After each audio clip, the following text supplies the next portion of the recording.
Hey, sorry I'm a few minutes late. I've been packing for our first road trip and I lost track of time trying to remember what I need to bring for, it's been like 15 years for me, so I apologize.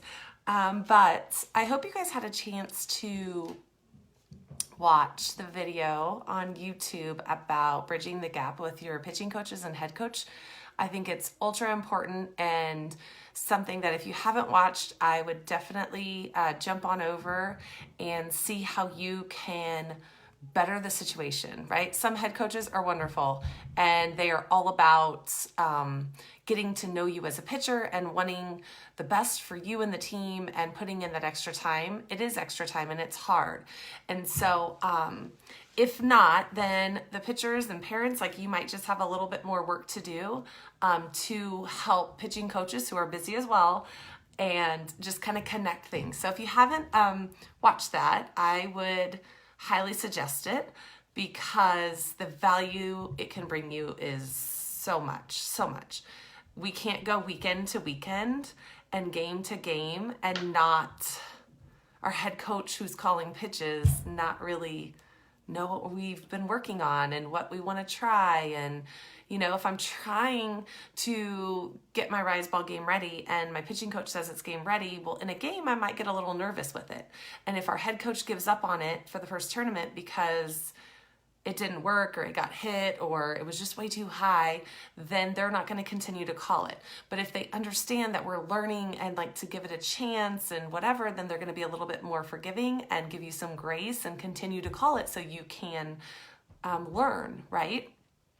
So the other thing that I really wanted to talk about today, which I have done with the Idaho State softball pitchers, and I was thinking about it, how really growing up, I never sat down with my head coach or just my parents and just talked about like season goals that I want, maybe for your high school season or maybe for just your travel ball if you're younger, right? And every age and every pitcher is going to be different. So this isn't something that we can just say like, these should be your goals, right? You're at a different place in your journey. And so, but the importance of having a goal gives you a purpose and it gives you something to shoot for in practice with your pitching coach and as well as games. So sometimes we look at games and we say, we won, cool, but I could have still had a really bad performance, right? Or vice versa. We could have won and everything didn't feel right, but on paper, it looks like I did really good. So to be able to set goals in games and goals for the season, it kind of allows you to shoot for something and to strive for something. Some of you are like task oriented where you're like a to-do list and you're like, I want to check this off, this off, this off. So goals would help you. But being able to do that allows you to see the bigger picture than just, oh, I gave up 5 runs or we lost this game. It's like, yeah, we lost and that's a team effort. But at the same time, I still accomplished 3 of my 5 goals for the game. And so I'm still proud of myself. So if you have a daughter that is hard on herself and sometimes just sees the negative more than the positive, it might be good for you guys to come up with some tangible goals that you can kind of reference to. Maybe you are some parents that don't have a lot of experience with softball or baseball, and you can ask your head coach for help, or your pitching coach. It doesn't matter, but this will allow you to kind of be included along the journey. You may not know how to fix mechanics or know what to say at the right time to fix her or to help her, but you can always kind of go back after the game to say, gosh, but I know you did this and this is really awesome. Or, you only let one thing happen and, don't be so hard on yourself and that could help. So I'm just going to share some of our team pitching staff goals and you guys can get some ideas. So this isn't just individually for pitchers. This is like at the end of the game, no matter if 5 pitchers went in or 1 pitcher, this is what we want from every single game. So we want to be able to say, we have great mound presence. So what that means is when we're on the mound, we are looking competitive, we are looking just like gritty, and we're focused, and we're standing tall, and we're not showing doubt. We're not showing like, oh gosh, poor me, they just got a hit. Like, oh, I'm stressed. This umpire's stressing me out. He's not calling anything. Like, no, this is like that confidence. And we want to have great mound presence the entire game. We do not want to have leadoff walks, right? So the first inning, it could be the 5th inning, but the first batter of that inning, we do not want to give up a walk. We want to make them earn their base. So by getting a hit or whatnot. Another one is that we want to have big comebacks. And what that means is, things are going to happen, right? We're going to give up home runs, or we might allow a run to go in the 7th inning and they tie up the game, and it's just like a momentum shift. We want to have a big comeback. So after that home run, we want to be able to go after that next batter and get an out. We want to make sure that we change the momentum and not continue to let it happen. So they get a big hit to the gap and everybody's just powerful, just cheering, and it's just like that next batter, that's that comeback that we want to come to. And then we have a couple more. So we want to be able to get 5 strikeouts an inning. I'm sorry, I would love an inning. 5 strikeouts a game. And then we also want 5 easy outs, or how my mom used to call them, crap hits, right? Like a little dud grounder, or a little like we jammed them and it's a little pop up to the third baseman or something. Something that is so easy, it's a for sure out. It doesn't even make the defense work hard.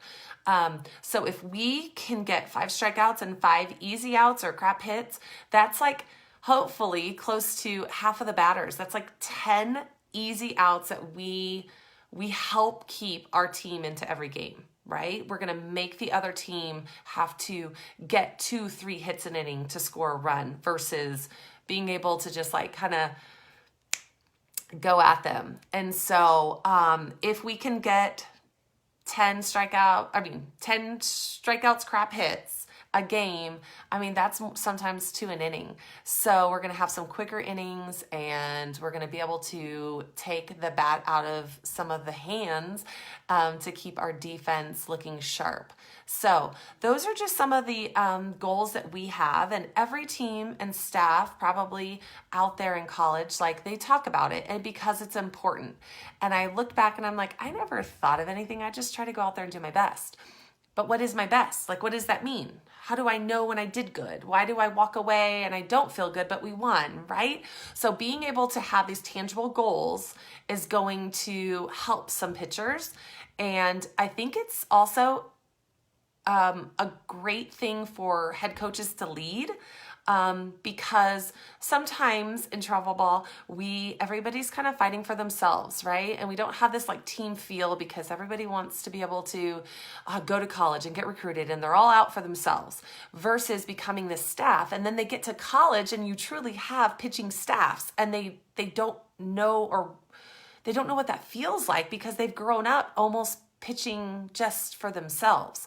So if a head coach can say, hey, what are some of our team pitching goals by the end of every game? What do we want to accomplish?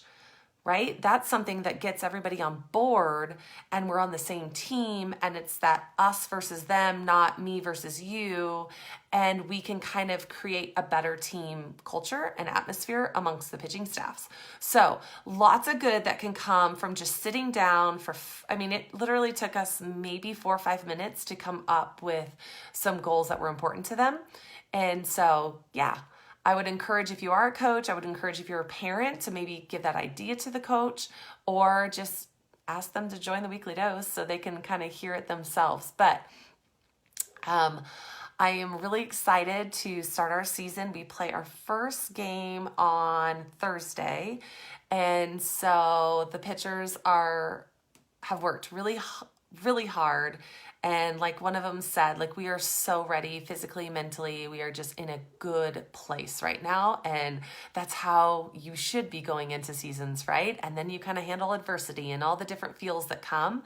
And sometimes, as your young pitchers know, you kind of go through that through tournaments. Like, you'll have a great game and then you're like, oh my gosh, and just kind of go through. And so it's important to be able to manage your feelings and feel as good as you can, as often as you can, because we know there's some ups and downs. So right now we're in a great place, and we'll keep you updated because I will be seeing you guys next week.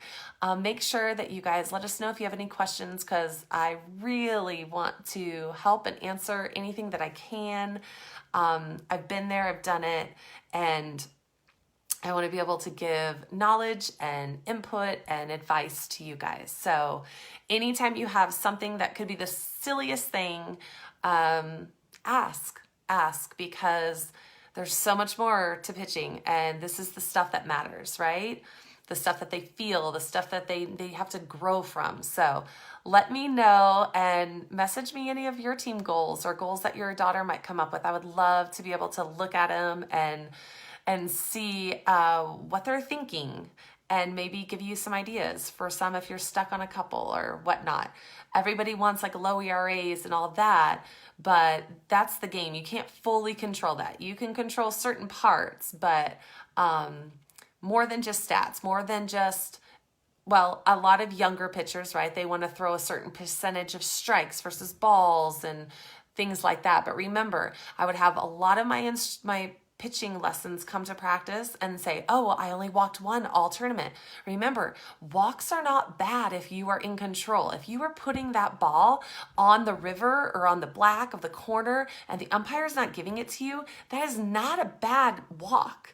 So I would kind of get frustrated when they're like so focused on saying, oh, she had no walks. Well, ooh, that means you're throwing too many strikes. That's the first thought I thought is, you're making it too easy for the batter. If you're just throwing strikes, they can hit strikes, right? That's what they practice, is hitting strikes. So different things. I just, if you have something, I'd love to give it a look and give you some ideas and some thoughts. But good luck this weekend if you're playing. If you're not, practice hard, get better, work on your weaknesses, okay? And I will see you next week. Monday, we are talking about communication with college coaches. So if this is where you are in your journey, that's going to be a good topic to think about. I give some examples from some of the recruits that have come my way, what I've liked and what I haven't liked, and just different ways to talk so you can stand out from the other pitchers. So anyways, I'll see you guys next week. Bye-bye.